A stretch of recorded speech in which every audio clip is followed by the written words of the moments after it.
Assalamualaikum warahmatullahi wabarakatuh. Dalam rangka memperingati HUT PGRI ke-80 dan Hari Guru Nasional tahun 2025, saya, Cida Merdawati, dari SMP Negeri 1 Malingping, perwakilan Ranting 6, Kecamatan Malingping, Kabupaten Lebak. Hari ini, saya akan melaksanakan kegiatan pembelajaran melalui pendekatan pembelajaran mendalam. Pada prinsipnya, saya menggunakan prinsip pembelajaran mendalam dengan berkesadaran, bermakna, dan menggembirakan. Selain itu, kegiatan pembelajaran pada hari ini dengan menerapkan pengalaman belajar, yaitu memahami, mengaplikasi, dan merefleksi. Memahami materi siklus menstruasi, dan siswa juga bisa mengaplikasikan bagaimana pemahaman siklus menstruasi ini diaplikasikan dalam kehidupan sehari-hari. Misalnya pada penghitungan masa ovulasi dan masa subur pada wanita. Selain itu, siswa juga dapat merefleksikan. Setelah memahami, mengaplikasi, siswa dapat merefleksikan bagaimana pemahaman siklus menstruasi ini bisa diterapkan dalam kehidupan sehari-hari. Salah satunya dengan cara bagaimana menerapkan hidup yang sehat untuk menjaga organ reproduksi agar siklus menstruasi bisa normal setiap bulannya. Saya, Cida Merdawati, mengucapkan selamat Hari Ulang Tahun PGRI ke-80 dan Hari Guru Nasional tahun 2025. PGRI, jaya, jaya, jaya, solidaritas, yes!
Tujuan pembelajarannya hari ini adalah siswa dapat memahami siklus menstruasi serta menentukan masa ovulasi dan masa subur berdasarkan siklus menstruasi pada perempuan. Jadi, tujuan belajar hari ini, nanti setelah belajar kalian bisa menentukan nih bagaimana masa subur dan masa ovulasi pada perempuan setiap bulannya.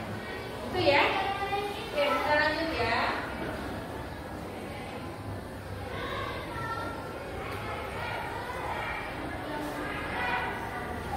Berikutnya, pertanyaan yang pertama. Apa sih yang terjadi jika sel telur yang sudah matang tidak dibuahi? Menstruasi. Apa jawabannya? Menstruasi. Betul. Jadi menstruasi terjadi karena sel telur yang sudah matang tidak dibuahi. Betul. Oke, yang kedua. Apa hormon utama yang mengatur siklus menstruasi? Hormonnya apa saja? Yuk. Hormonnya pada perempuan. Sudah dibaca di rumah? Oke, betul Niki. Jawabannya adalah FSH, estrogen, dan progesteron. Baik. Yang berikutnya, sebutkan 4 fase utama dalam siklus menstruasi. 4 fase utamanya apa saja? Apa? Coba angkat tangan dulu anak. Oke. Fase menstruasi, lalu fase ovulasi. Pra dulu dong ya, praovulasi, lalu pasca ovulasi dan masa subur. Betul. Oke, sebelum kita belajar tentang siklus menstruasi, sebetulnya ini ada yang sudah baca, ada yang belum di rumah ya? Iya. Oke, baik. Ya, kita sedikit dulu ya. Biar semangat, silakan berdiri dulu semuanya.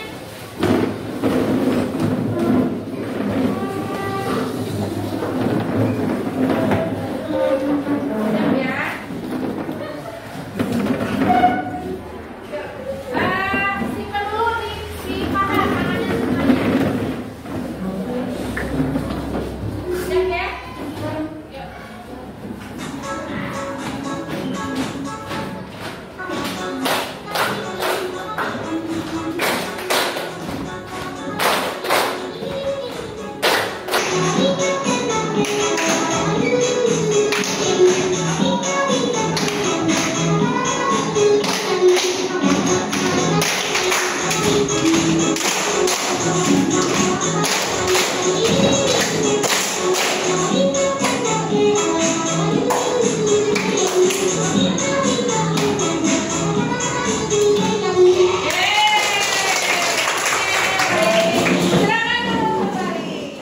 Sudah bersemangat semua? Nah, sekarang kita tinggal masuk ke materi siklus menstruasi. Ibu akan uji dulu ke tingkat kefokusannya, sudah fokus semua atau belum? Sudah berkesadaran penuh atau belum di sini? Siap ya? Cluenya adalah melihat itu penting, mendengarkan jauh lebih penting. Siap ya? Cluenya adalah melihat itu penting, mendengarkan jauh lebih penting. Oke, fokus ya.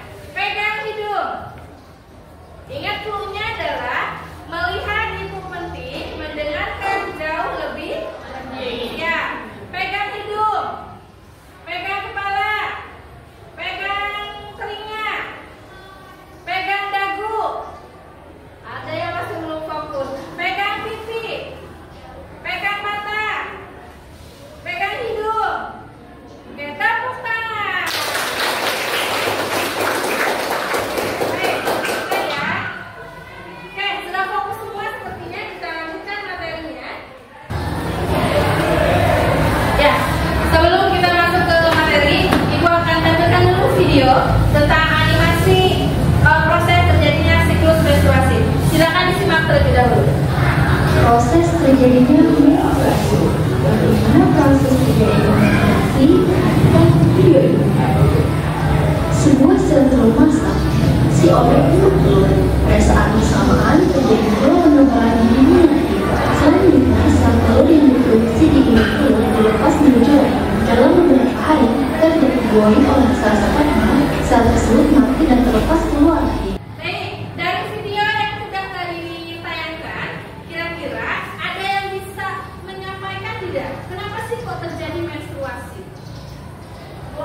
Oke, kita dulu deh. Maka sel telur tidak dibuahi.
Diskusinya sudah selesai. Nah sekarang hasil diskusinya nanti tempel di dinding, ya. Nanti kita pakainya window shopping. Jadi ada kelompok yang nanti menunggu hasil diskusinya dan kelompok lain mengunjungi, ya. Oke, ibu tentukan dulu. Perhatikan ya. Kelompok 1 nanti berkunjung ke kelompok 4. Kelompok 2 ke kelompok 5. Kelompok 3 ke kelompok 1. Kelompok 4 ke kelompok 2. Kelompok 5 ke kelompok 3. Dari masing-masing yang dikunjungi, silakan satu orang untuk nanti menjelaskan kepada teman-temannya yang mengunjungi kelompoknya. Bisa dipahami? Nah, sekarang silakan ditempelkan dulu hasil diskusinya.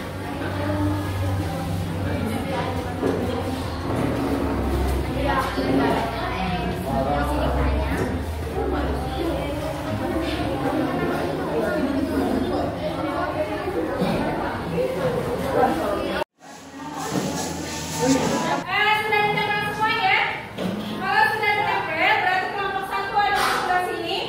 Yang menunggunya siapa? Boleh, silakan anak. Kelompok 2 siapa yang menunggunya? Yang standby? Oke, sudah ada ya masing-masing kelompok perwakilannya. Sekarang dari masing-masing kelompok silakan mengunjungi kelompok yang sudah ditentukan. Oke, silakan mengunjungi kelompoknya. Kelompok 1 ke kelompok 4. Ini boleh kali ya?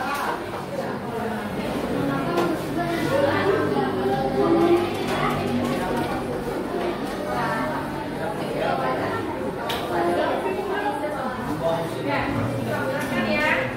Silakan masing-masing kelompok yang dikunjungi menjelaskan pada kelompok yang dikunjungi. Assalamualaikum warahmatullahi wabarakatuh. Waalaikumsalam warahmatullahi wabarakatuh. Saya di sini dari perwakilan kelompok 1 ingin menjelaskan siklus menstruasi.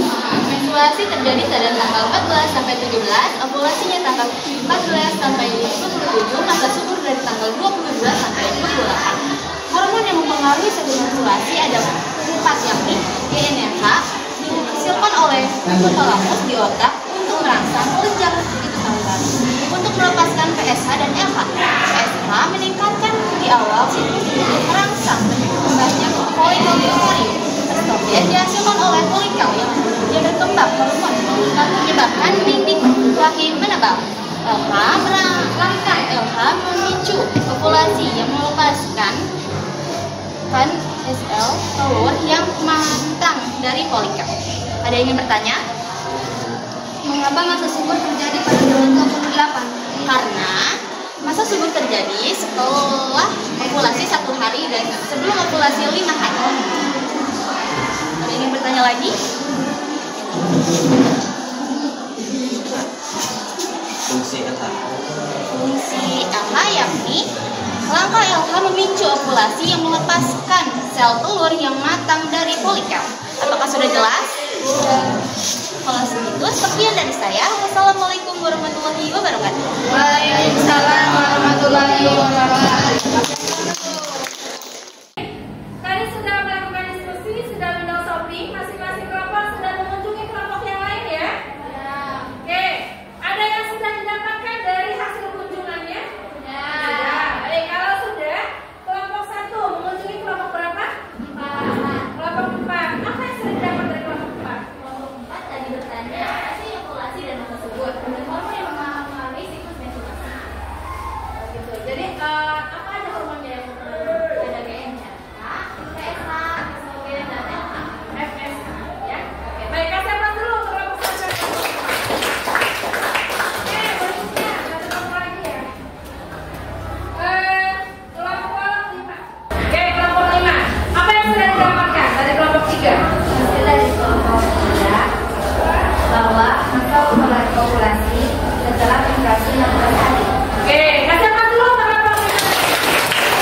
hari. Menstruasi terjadi karena apa? Karena adanya sel telur yang tidak dibuahi. Oke, berikutnya ibu konfirmasi kembali materinya ya. Ada 4 tahapan pada menstruasi. Yang pertama ada fase menstruasi, yang kedua ovulasi, praovulasi, yang ketiga fase ovulasi, ovulasi dan masa. Dari pembelajaran hari ini ada yang mau ditanyakan atau tidak? Farha, oke, sekarang berdiri Farha. Kenapa?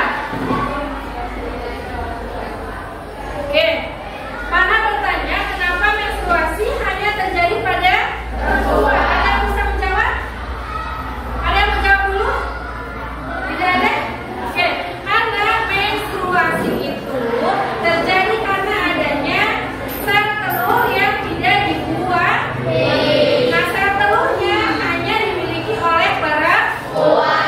Jadi makanya menstruasi hanya terjadi pada perempuan. Oke, ada lagi yang mau bertanya? Baik, tidak ada. Kalau tidak ada berarti cukup ya. Kalau tidak ada yang ditanyakan, sekarang kita simpulkan. Apa sih pembelajaran yang sudah kalian dapat hari ini? Ya. Nah, dari pembelajaran hari ini, kira-kira ada yang bisa menyimpulkan tidak? Boleh, 1 atau 2 orang. Ana, boleh silakan berdiri Ana. Pelajaran hari ini kita akan mengetahui bahwa sesi menstruasi adanya ovulasi, masa subur, dan hormon yang mempengaruhi menstruasi. Oke, baik. Kasih apa dulu buat Ana? Pembelajaran hari ini tadi kata Ana bahwa ada hormon yang mempengaruhi menstruasi. Yang pertama ada LH, ada FSH, ada RH, dan estrogen dan progesteron. Oke, berikutnya ada lagi yang mau menyimpulkan? Ada lagi yang mau menyimpulkan?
Desa Muhammad